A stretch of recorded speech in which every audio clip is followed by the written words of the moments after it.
Welcome to Astro Chat with Anne Sundell, Kimberly Williams, and Monika Anna.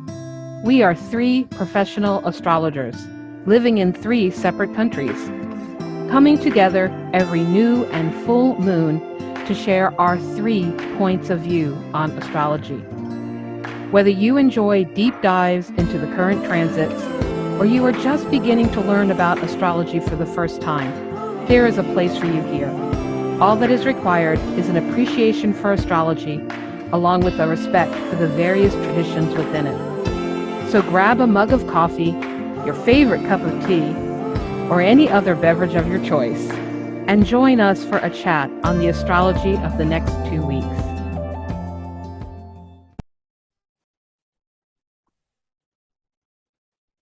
All right. Hello and welcome to another Astro Chat. We are recording today on the full moon. So the full moon's happening here in Texas in just a few hours. It'll be at 8:35 p.m. tonight on August 11th. And those of you over on the other side of the pond will be having it early in the morning.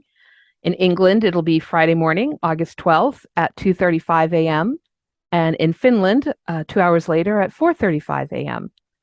And so we're expecting today's podcast to be a little on the rough, raw, and real side because we're recording it now. We're going to upload it in a bit. And so I'm pretty much expecting you're going to get this without too many edits.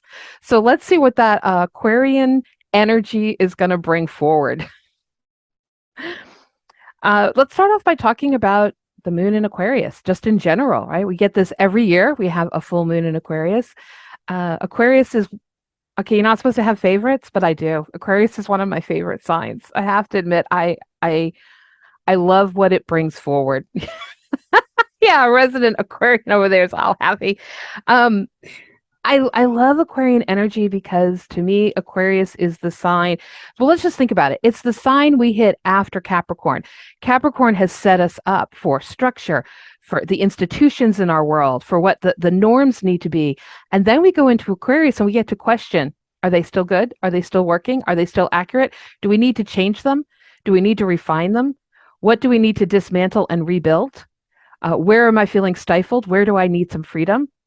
So to me, there's an energy around Aquarius that's really asking this question of, how do I become my original self, my authentic self? How do I get in touch with that energy and bring it forward and work that out in the world? And let us not forget that Aquarius's traditional ruler is Saturn. So it's not just about freedom for the sake of being a wild rebel, although the rebel certainly is one of the archetypes we see associated with Aquarius energy. It's often about there's a need, there's a reason that we need to rebel against or dismantle or pull down or refine, right? There's something that is often Aquarius energy can see the obstacle, the block, the wall that was put up, whether it was intentional or unintentional, and is the one that's usually calling for, let us dismantle it, let us take it down. I think it's interesting that so many people I encounter, even if they know astrology, will often start talking about Aquarius as the water sign because its symbol is the water bearer. But let's remember, it's an air sign. And Isabel Hickey, I love the way she always described the signs and associates them to nature. And for her, it's the clear, crystal, electric air of winter. And that to me is Aquarian. It's that let's get objective. Let's put emotions aside and look at those emotions. How are those emotions motivating, moving us? It's almost Spock-ish in terms of, Star Trek fans can relate to that ability to just look at something and see it for what it is. Not about the judgment of are things good and bad, but let's just see what is good, what is bad. Let's see how we can improve upon. There's this energy like the scientist or the inventor, the great humanitarian that is Aquarian. And at the same time, as I mentioned, it's also the rebel. So it's this, let's look at things and then let's see if it's working. And if it's not working, okay, let's find something else that's working better. And maybe the fact that I have a midheaven in Aquarius is part of the reason that, and I have a lot of friends who are Aquarians, is part of the reason I'm really partial. But I feel like this is a sign that helps us to move forward because it's so future focused. And its motto for Aquarian energy is often I know. And that sense of knowing, even if we don't know where the knowing came from, that ability to tap into the collective unconscious, the ability to kind of reach into the future and just know this is what's needed for us to move forward. It's everything that's the shadow side of Capricorn. And there's so much good about Capricorn, as we've already discussed, right? But one of the shadows of Capricorn is we can get locked in, boxed in, we can create walls. Aquarian is all about how do I move forward? How do I push past those? How do we have the breakthrough, even if it requires a breakdown? How do we break through? How do we move forward? There's just so much I could say about Aquarius, but I don't want it to be I don't want this to be the whole let's talk Aquarian show because there's so much in this chart. But what do you guys think about working with the full moon in Aquarius? Do you want to go first? Yeah, Aquarius moon. I think when I think about that Aquarius is a fixed sign, I still feel that Aquarius is the least fixed of the fixed signs, maybe because Aquarius is always open to new things. And I mean, in the full moon, that's about manifesting or like climaxing where we have come this month. Still, I think that it's a lot about the future. It's a lot about seeing what I can take from this I've accomplished and watch or visualize it in the future. And somehow I had a meeting today with some colleagues. It was a very Uranian Aquarian meeting where we didn't follow any of our listed things, but we get a lot of things done and a lot of good visions for the future. And I think that's really much Aquarian thing to think out of the box, to be able to skip the routines or the rules that you thought were working and still get it done and get it maybe to work in a better way. Yeah. I have to say that's a really great introduction to Aquarius archetype, full stop. So I'll probably re-listen to this podcast and take some notes for myself as well. Because to every archetype, there's just so much depth and there's so much positive expression of that archetype and negative or not as constructive ways. And I agree with everything you guys said. And I wouldn't be myself if I didn't bring a little bit of a shadow to that. So Aquarius can be incredibly progressive and humanitarian, but it is a fixed sign, and traditionally it is ruled by Saturn, which means it can get also into that tunnel vision. And because it's so detached and because it has that ability to put the emotions on side, which on one hand can be super practical because it's very much about let's take the emotions out of this, let's look at it coldly, let's have our mind apply to it and see if we can find a solution. It can be incredibly positive way of using that archetype, but it can also be very destructive when we take emotions out of it and we get to the point where this is my vision, this is where I'm fixated on because I am a fixed sign, this is what I'm fixated on, and this is my way or a highway. And Aquarius can be like that. I mean, we say Aquarius is a revolutionary, and absolutely this is an archetype of a revolution, of destroying the system that came before it. But as we can see throughout the history, the people that destroyed the previous systems, and we see that, in 1800s in France, we see that in Russia, we see that in so many different systems. People that came and destroyed the previous systems because the systems were not working, they had a vision, but because maybe the Aquarian archetype was too strong, that became yet another oppressive system. So they used that Saturnian archetype to the point when, yes, they dismantled one system, but replaced it with another.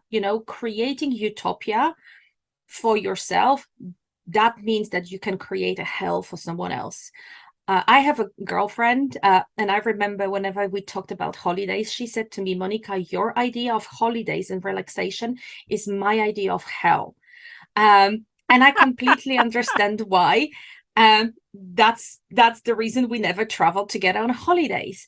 But this is also Aquarian energy. You know, when we get stuck as a leaders, as a representative of our community, of the cause, we can get so fixated on one thing that we then we dismantle something that doesn't work, which is great, but we create something that suits us, and we don't maybe see a bigger picture.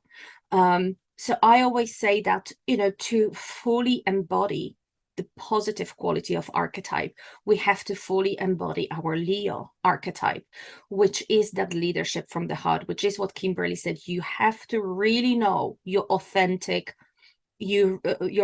self. You really have to know your heart, and then you can bring that into the community. So that polarity between Leo and Aquarius, one of my favorite polarities, I have to say, to be honest, maybe because I can't be, you know, I am partial to that. I have so much fixed in my sign, but the fixed signs polarities are incredibly interesting for me, because they complement each other so well.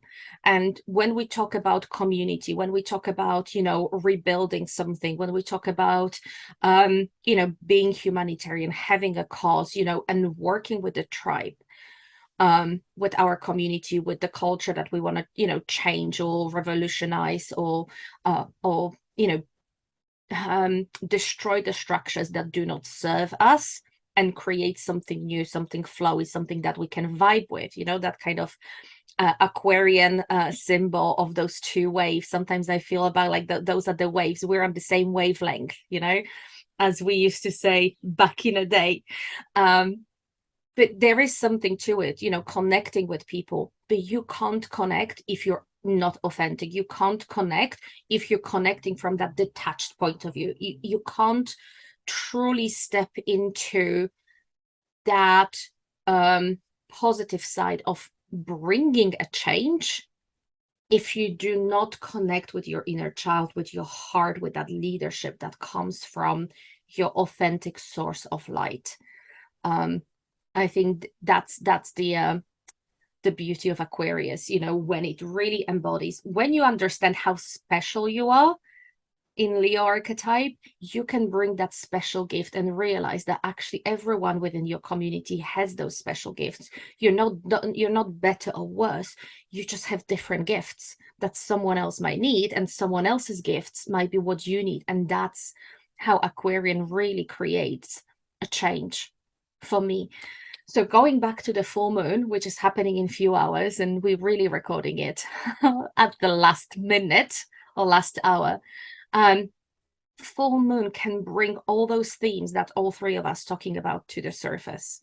So they can really full moon can ask you a question about what is blossoming within those themes, or what shadow those themes bring for you. So what is blossoming in your community?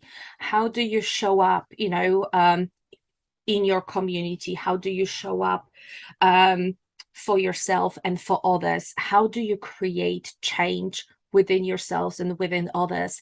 How do you show up as a leader?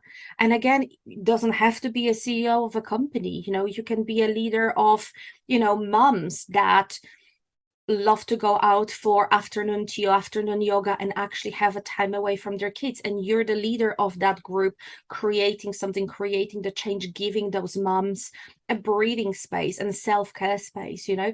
So let's think about the leadership on so many other layers. How can you create change and create a space for others to show up with their own gifts, you know, with their own space? The shadow side of the full moon, it can bring up, you know, the shadow side of Leo, the sun for the full moon to happen. The sun is in opposite sign of Leo. So we have moon in Aquarius and the sun in Leo. So again, are you show up in your community just because you want to be seen?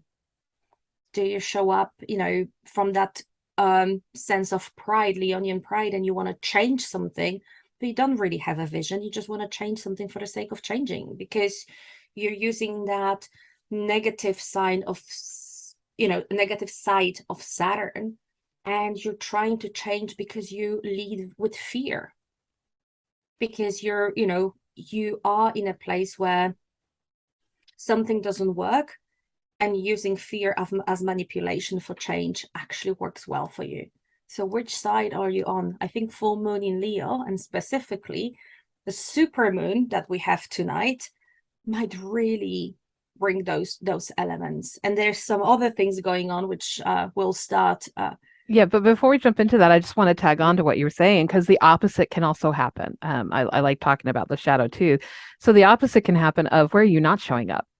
Because Leo requires that we be brave, right? If we're operating from our heart, we're having courage. And to be a change agent, whether you're doing that out in the world or whether you're doing that within your family or whether that's just in your own heart, recognizing that something needs to change is scary.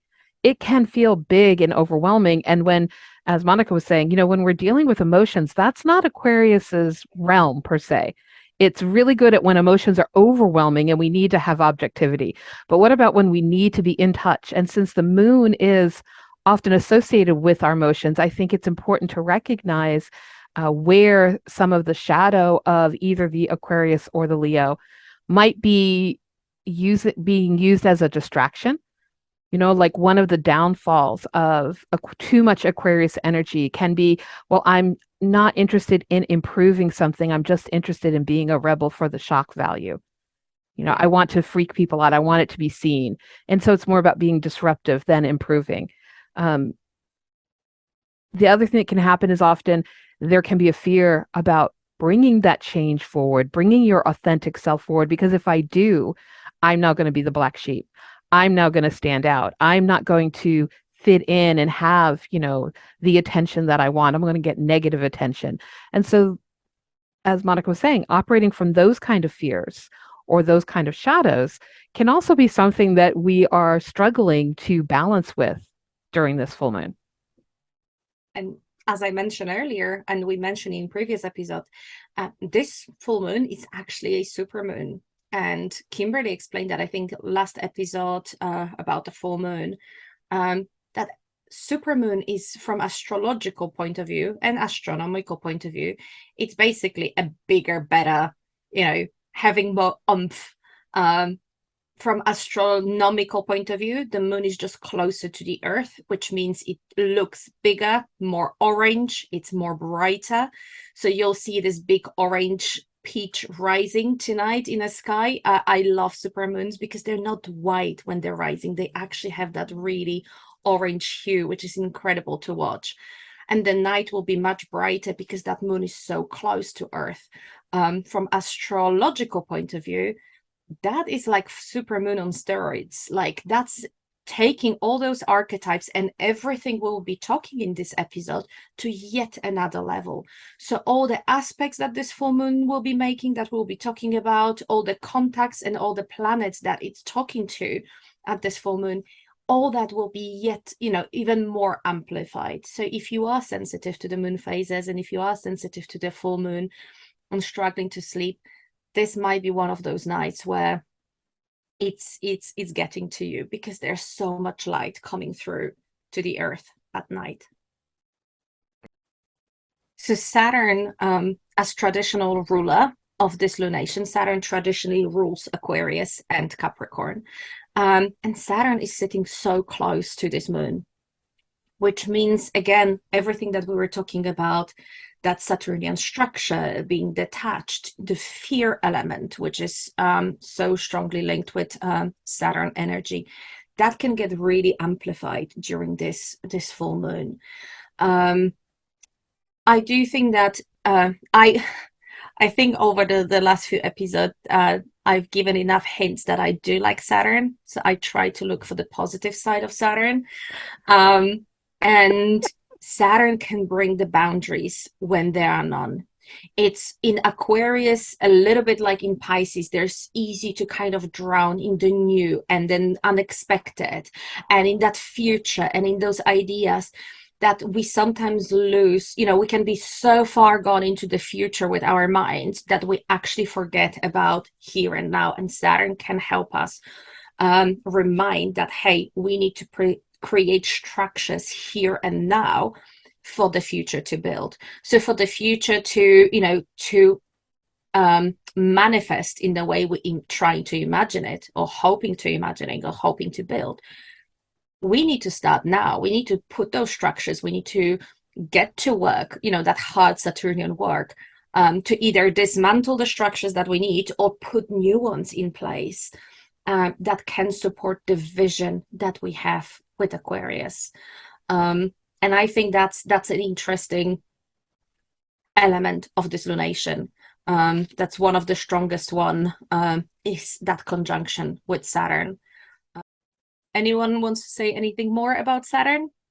Yeah, I'm with you, totally on board with you there about the Saturn energy. As I mentioned earlier, I think there's extra oomph because Saturn is the ancient ruler of Aquarius. We've been dealing with Saturn going through Aquarius since December of 2020, right? So if you look at what was happening during perhaps the new moon or the full moons in Aquarius last year, that might give you some indication of what energy is coming up for you this year because it's hitting those same parts of your chart. But I think that, for me, unlike Monika, I have really struggled to form a friendship with Saturn. It has taken me a long, long time to even admit to myself that I have a Saturn in my chart, let alone work with it. But I've gotten there. I like to think of Saturn as the wise old crone who understands it takes a long time to gain wisdom. And just because she's gained the wisdom doesn't mean that she's going to tell us everything we need to know. You have to learn through trial and error. Through overcoming obstacles is how we're going to learn the things. So what is it about your authentic self that you're not bringing forward? There's some challenges present right now, and those challenges may feel very emotional because we're dealing with it being the full moon. What is it that you need to change and don't want to change, have been looking away from, have been avoiding, have been, procrastinating, whatever the obstacle, like obstacles are coming up, I believe, right now. Obstacles keep coming up to force us to pay attention to what needs to change. Is it myself? Is it my interaction with the world? Is it the people that I'm with? Right? Is it the connections that I have or don't have? But there's, I think, a huge push. And because it's a full moon, we can't look away. It's going to, if we look away, then the shadow side of Leo will just come up and it'll be dramatic. But Saturn's like, you have to do the work. Whatever it is, we have to roll up our sleeves and do the hard work. Change doesn't just happen overnight. It's something that takes time and it takes persistence.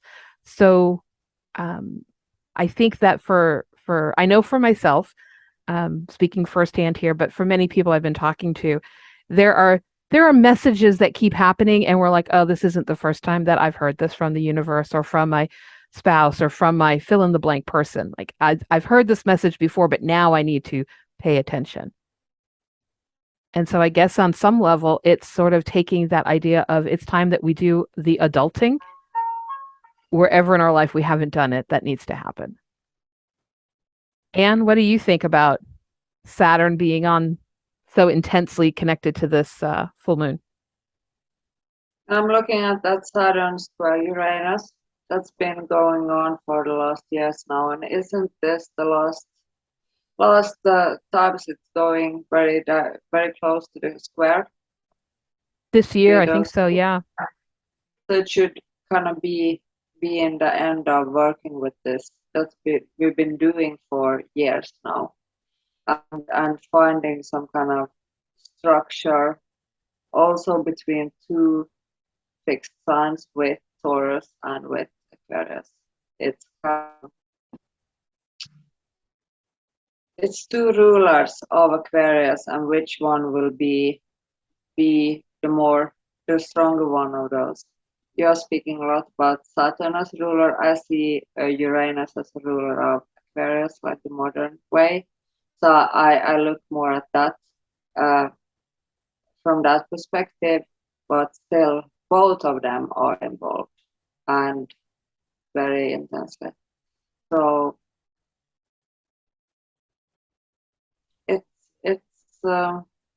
it's to be flexible and unflexible at the same time. I like that you brought the Uranian energy as obviously the modern ruler of Aquarius.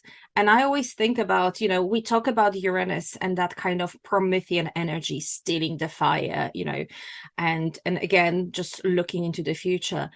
But what is interesting for me as well, that whether we're looking at Prometheus or Sisyphus or another one, they actually had to face the consequences of their actions. So yes, they moved humanity leaps and bounds forward.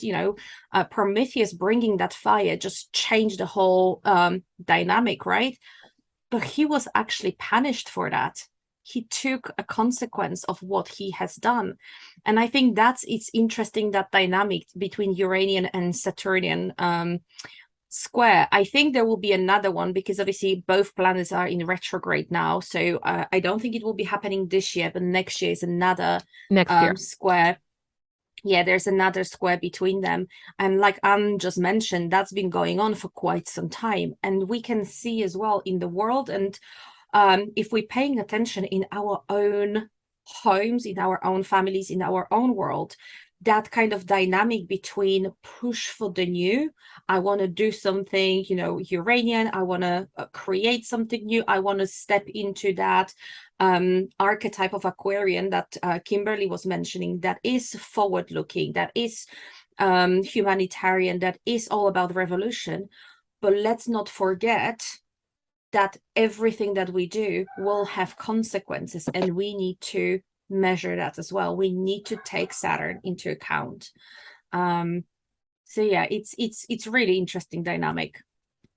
It totally is. And as Anne was mentioning, having the modern and the traditional ruler both embroiled in this tension is interesting. It's really interesting. And I feel like it almost says this is long-term work. It isn't something that happens overnight, because it's a two-step process. We have to figure out the change we want. We have to first dismantle it, and then we have to rebuild it. It isn't just dismantle and suddenly everything's okay. And we've talked a lot about how in 2020 and 2021, people are talking about it as the Great Resignation. I'm going to leave my job. And I don't mean that in any way that's flighty. And there was a lot of reasons that people were forced to make choices for their, it's not safe for me to be in this work environment, or the business has closed, or, a lot of people were forced into there was a dismantling of the structures that we relied on to live our daily life. And we had to deal with that. But there's also the second half of, what are you going to build in its place? And so, I feel like if you work at all with tarot, like that major arcana card of the Tower, the Tower, I love the Tower as much as I don't, I do, because there's this, everything is falling down. But you know what? If you're in a building and the fire alarm goes off, get out of the building. Don't stay there and hold on. And that's the challenge with the Tower card, is we want to hang on. I want to recreate something that's just like what I had. No, we have to build something different. So if you go back and you look at the rubble, what can I do with that? How can I build something new and different? And what comes after the Tower is the Star. So I feel like we're in times right now that are very challenging, and it can be very difficult to meet that challenge, because the last 2 years were challenging. How Saturnian can you get in the midst of feeling exhausted and overwhelmed and challenged out? Oh, it's time for the next challenge. Let's roll up our sleeves and do more work. But that's really what's being asked of here. It's about personal evolution and society evolving. To me, the three outer planets are always about, how will we evolve? How are we going to work with this energy? And it's big energy, and it's difficult when we're coming at it from I'm an individual human and my heart feels broken. That's hard. But the reality is, if I do the work and I stay the course and I build something new, and I feel like I have to build, each of us is an individual I have to build, because not only is Saturn squaring that Uranus that Anne mentioned, but it's caught up with squaring the north and south nodes in Taurus and Scorpio, and squaring Mars. Right? If you're listening to this on the podcast and not watching on YouTube, where we have the chart pulled up, the sun and moon are at 19 degrees of the fixed signs of Leo and Aquarius. And then we have Mars, Uranus, north node in Taurus. And on the other side, we have the south node in Scorpio. So we have some tight squares. You might call it a grand cross, depending on whether you use the nodes in that. This is intense fixed sign energy. And because Mars is there too, I feel like, what can I do? It's time for every person to ask themselves, what can I do? What change can I be a part of? What change do I have to make, even though I don't want to, even though I may, in a very Taurus way, dig in my heels and resist? What do I have to change to be part of a bigger change, to make it systemic? Okay, I'll get off my soapbox now.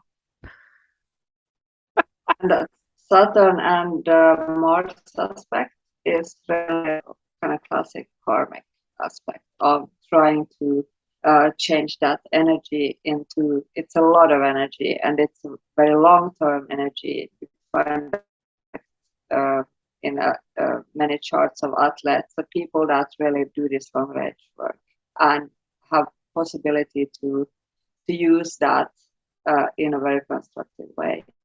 But still, it's not that easy. I read in the newspaper yesterday about people doing evaluation of people that have changed their workplaces during this epidemic, and how many people that has changed to something else, and how do they feel about that right now, and how do they see the future of the new work, or the new place they are at. And that was kind of some, I thought about this moon with that evaluation in the newspaper. How do you feel about where you are right now, and where you have come the last years? Yeah. I think this lunation, that's interesting point. And I think this lunation pulling the nodes from Taurus and Scorpio, it's really asking the same question. And we've been talking about nodal axis and the polarity between those signs. But this lunation highlights again through the square the need for security and for safety. And for having your own land, space, not necessarily an actual piece of land, but having that security versus Scorpio feeling obsessive or fearful or being manipulated. I do think that this full moon will highlight some of this stuff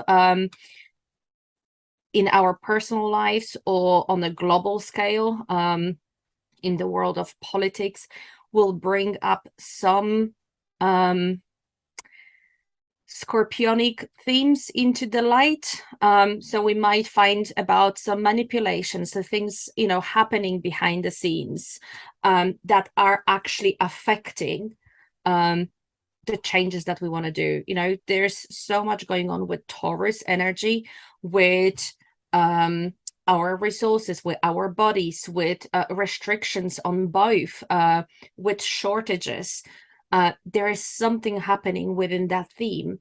And every now and then, there's just more waves of that scorpionic behind the scene manipulation and control, and, sowing seeds of fear to be able to control, whether it's to control the land, whether it's to control certain resources, whether it's to control literally our bodies. And interestingly enough, again, that Saturn is involved in there.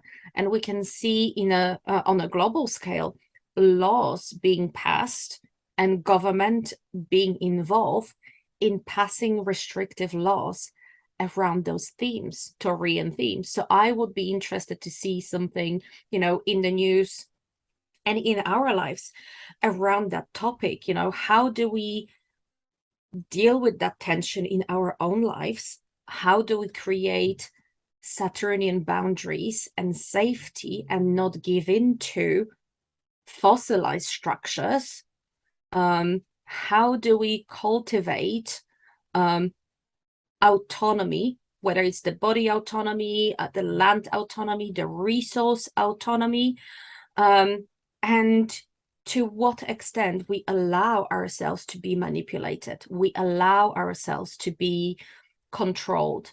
The ruler of Scorpio node is actually sitting on a north node, at Mars, again, traditional ruler. So again, squaring that Saturn. can we break through and use our Mars energy to break through some of that manipulation and actually use our own potential? Or are we so restricted by Saturnian boundaries that our own potential is too restricted, too down? And again, Mars being in Taurus, not feeling super comfortable and super confident, might be actually a difficult push to create those boundaries there. And I hope that makes sense. that makes total sense to me. Yeah. And also, I want to say too that, we need to have those boundaries, but it's also easy to unintentionally create too many boundaries. Talking about that Aquarius energy, one of the big phrases that I think of as very Aquarian is, your vibe creates your tribe. And we mentioned that a bit in the opening, this, wanting to connect with people on the same wavelength. And that's important. But what happens when I only connect with people who think like me, who only are on my wavelength? Now we've got these schisms, right? We have, and we see this here in the United States a lot. I'm sure you guys are having it too. But just in the world of political landscape here, you see lots of division and division within division. So it's no longer just, are you Democrat or Republican? Are you liberal or conservative? But do you like this politician or that politician? There's like, we're breaking it down and breaking it down. And there's all these different groups. And at some point, I think it's important to remember we're all one nation. We're all one community. So there's something here about redefining community and learning to work together. I do think that with Saturn being a ruler of many of our institutions, it's imperative that we remember, or else we will be forced to remember. I think there's a lot happening with Mother Earth, with all this Taurus energy as part of the square. And it's like the alarm keeps going off, but we keep hitting the snooze button and nobody's waking up or not enough people are waking up, I should say, to kind of recognizing that we all have to find a way to work together, even when we don't agree. But as we mentioned earlier, one of the shadows of Aquarian energy can be this is the way forward. And what happens when everyone says, no, this is the way forward. No, this is the way forward. No, that's not it. This is the way forward, right? What can happen, I think, with this challenging square to the nodes is power plays start happening and power over starts happening, and the ends justifies the means. To me, when Mars is embroiled in a square of fixed signs, that's often what happens. I will take action and the ends justifies the means as long as we get what I think is right. It doesn't matter the way that we go there. And then the shadow side of Scorpio and secrets and power plays. So we're kind of seeing this actually happening. If you watch the daily news, we're seeing this intensity of the grand cross of the fixed signs at play. And also, it's at play in our own personal lives too. So at some point, it's prudent to recognize that we all have some common ground. And I hope that this lunation moves people towards connecting on that plane.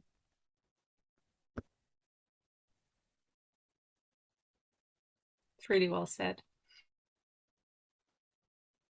Anything else we want to say about all the ominous squares that are happening, or should we move into bringing in some of that Aries fire?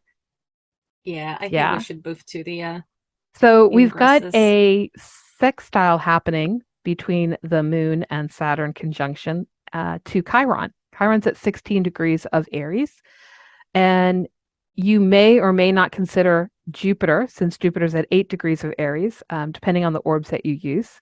I use wide orbs. So for me, there's a sextile to Chiron, and Chiron's bringing Jupiter in as well. And I know not everyone works with Chiron. Chiron is an asteroid, often referred to as the wounded healer. But there's something about Chiron energy that is going to bring that double-edged sword of things that are our pain points, but it also brings opportunities for healing. And with it being in Aries, I am wondering if this is sort of that understanding that I am part of the whole. If Aquarius is the collective and Aries is me, the individual, my small change has a bigger impact. The fact that I recycle is going to help with climate change, even though it's not a direct one for one. Even though the huge issue feels ominous and beyond my control, I can be an impact for that. I can be a voice for that. I can take action, and that, that can have that snowball effect. I'm reminded of back in the 70s when water pollution was first kind of coming to national consciousness. It had been an issue for a while, but people were starting to see, and all of the information said we're beyond hope. It just can't happen. The pollution has gone on too long, and it's too big, and it's too bad, and no little tiny thing. It needs something massive to improve it.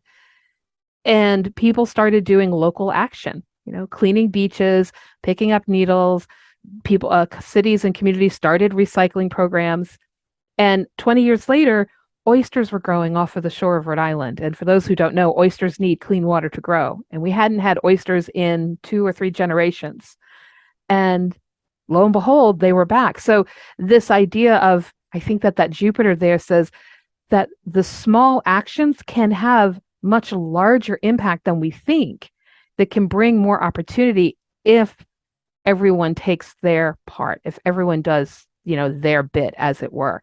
But Chiron can go much deeper than just that. So let me pause here and hear what you guys have to say about this Aries, Chiron, Aries, and or possibly Jupiter energy being so harmonious with this lunation. Well, I'm going to be a negative Nancy, a little, and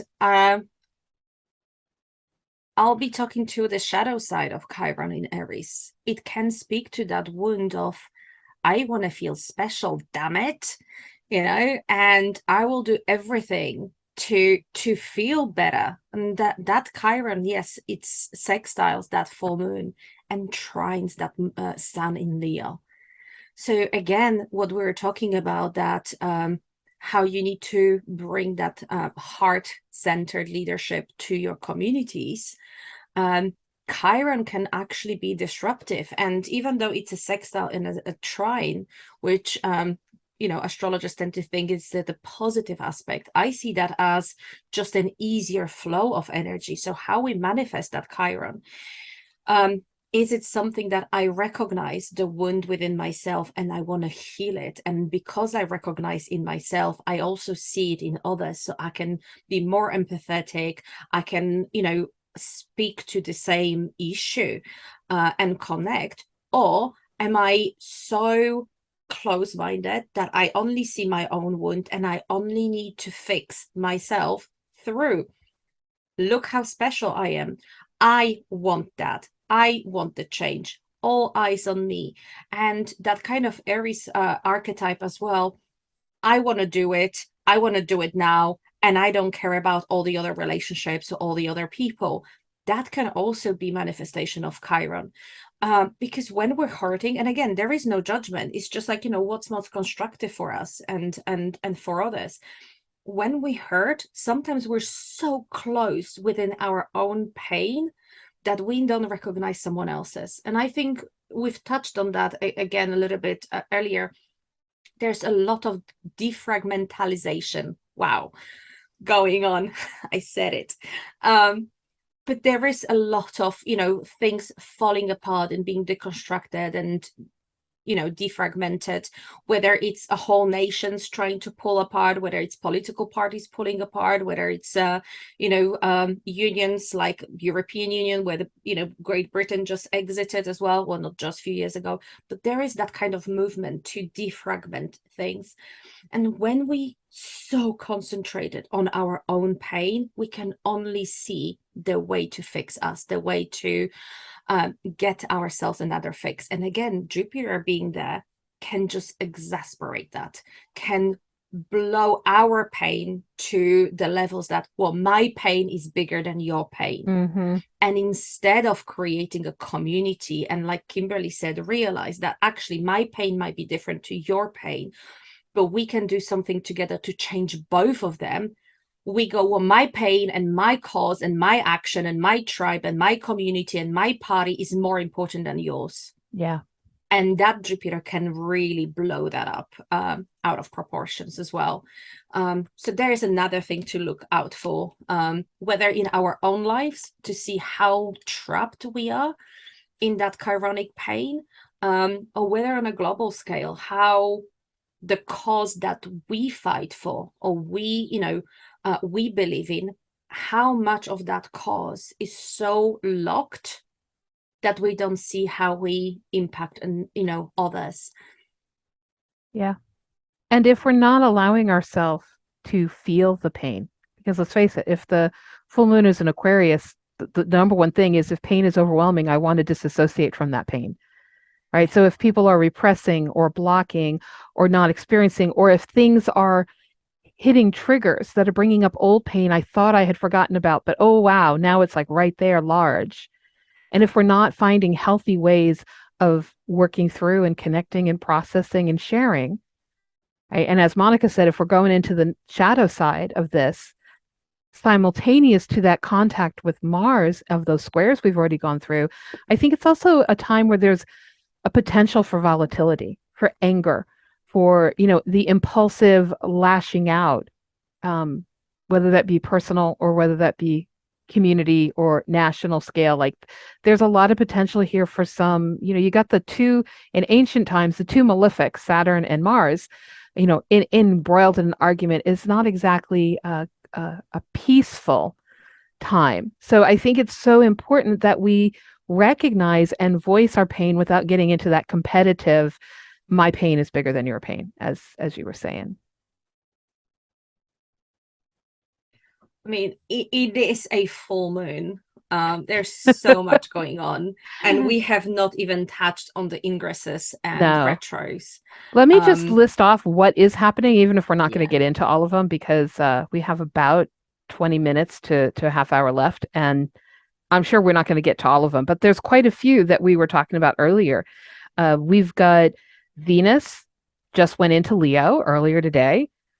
Mars will be going into Gemini on the 20th. Mercury is doing her great dance. On the 4th, earlier this month, she went into Virgo. And later this month, right before our next podcast comes out on the 26th, she'll be going into Libra. But in between, the 21st, she'll enter her pre-shadow, right? Because next month there'll be a Mercury retrograde. Yes, one more time. So we're going to see that on the 21st, she's in those late degrees of Virgo, and we're going to start seeing some pre-shadow energy. Not to mention the fact that by the 24th, Uranus will have gone retrograde, and we've already looking here, you've got Chiron and Jupiter, and we're going to have Uranus and Pluto. So we're going to have a lot of planets retrograde throughout the remainder of the year. So just kind of looking at that, which one do you want to dive into first?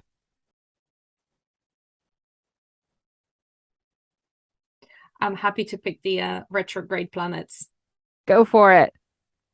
So again, the big hitters, which sometimes actually they show up in individual lives in a quite subtle way, because they take such a long time.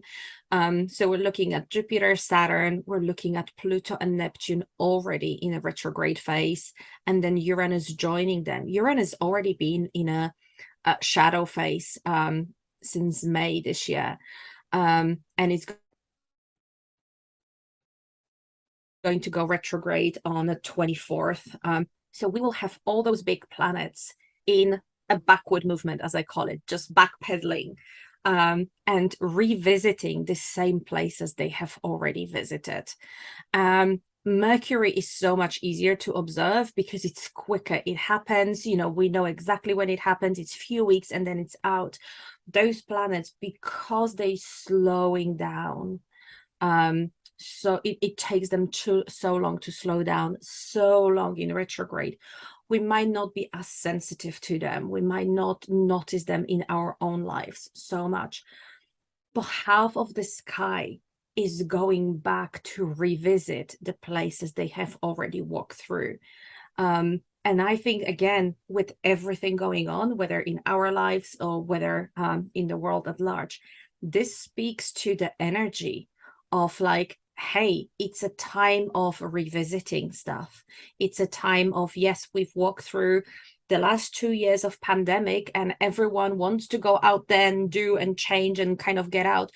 But actually, half of the sky is going back and say, hey, let's revisit certain things. Let's rethink.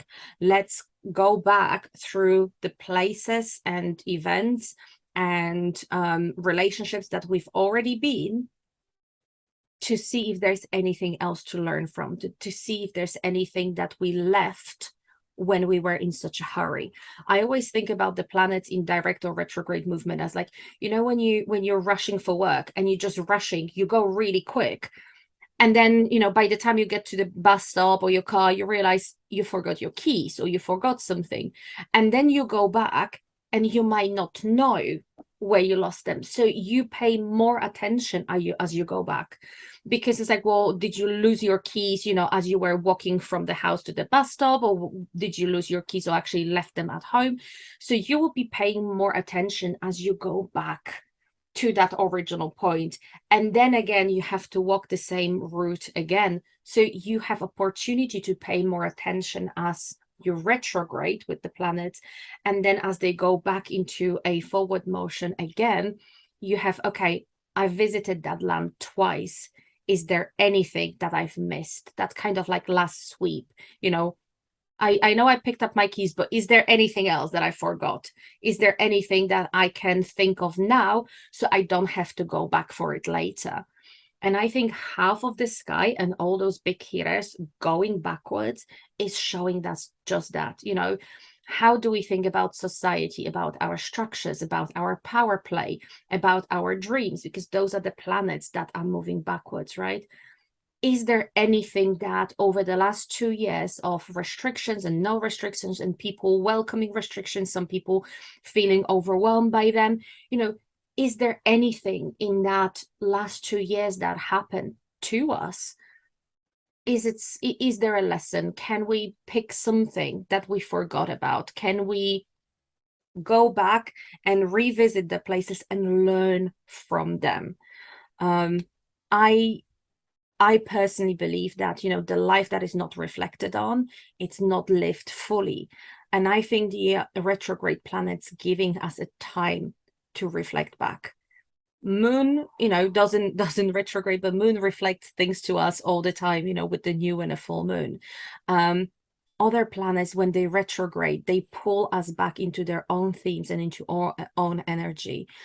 The personal one gives us more of a personal look, and the big ones help us look at the bigger picture. So I think we have opportunity over the next few months to see what world we want to build next year.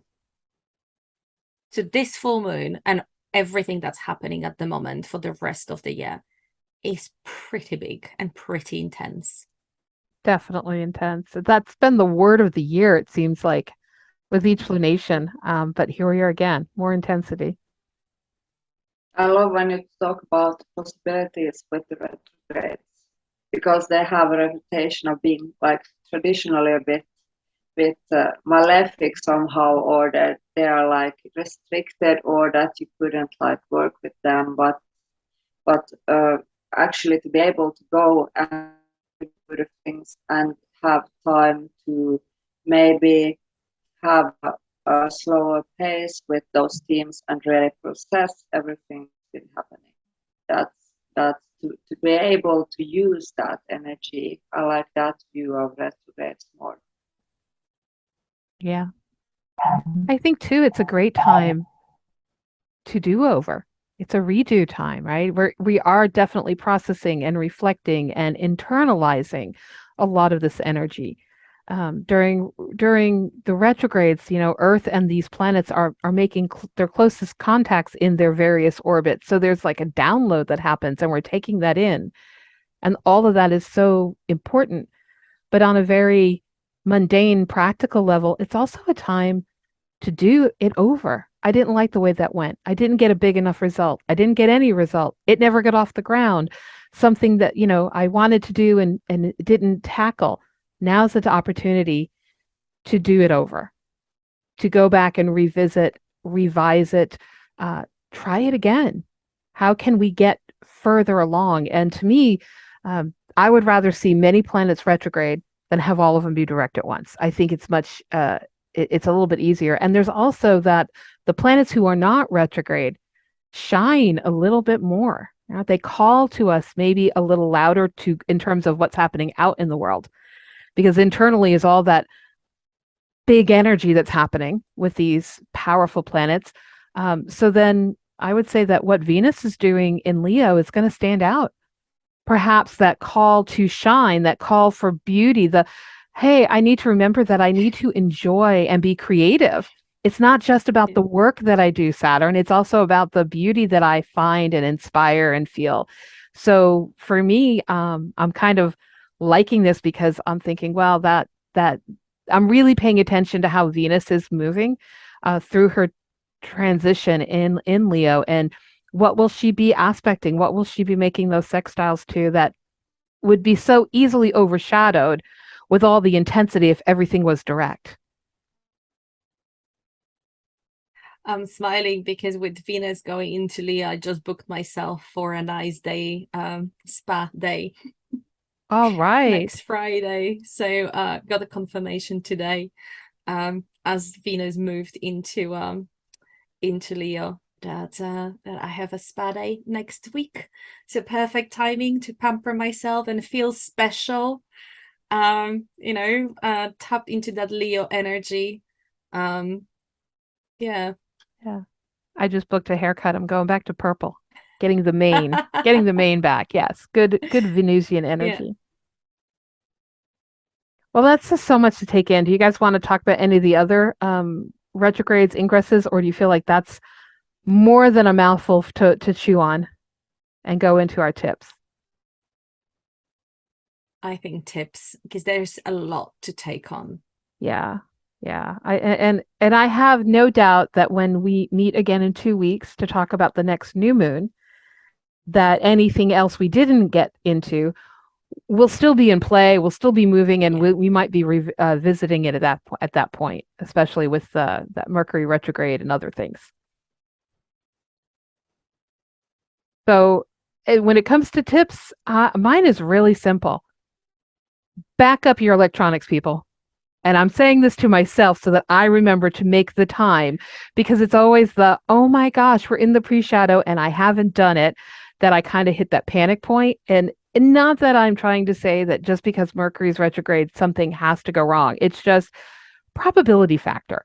You know, she's going to be retrograde, starting off in an air sign and then backing up into her own one of her own signs. So I find that, when Mercury is going through the Gemini, the Virgo, or there are their oppositions, like it's just a little more technology challenging in my world. Snafus, yeah. Yeah, snafus galore. So now's a really good time, while we're kind of not in it yet, to just back things up. That's a good basic procedure anyway, that often many people, especially those of us with a lot of Mercury energy in our charts, don't make time for. It's a good time. Let's do it. Let's back things up so that there's no crisis later on.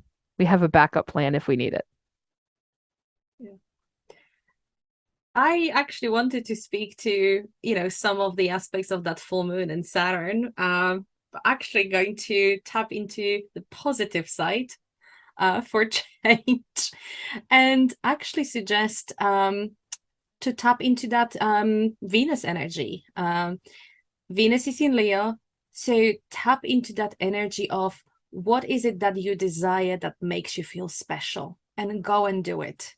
Whether it's a day in spa, whether it's a hair change, hair color, haircut, whether it is, taking yourself out on a date.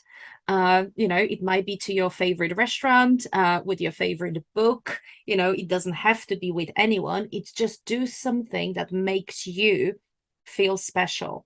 So that would be my suggestion for this next two weeks, and actually for the next time that Venus is actually in Leo.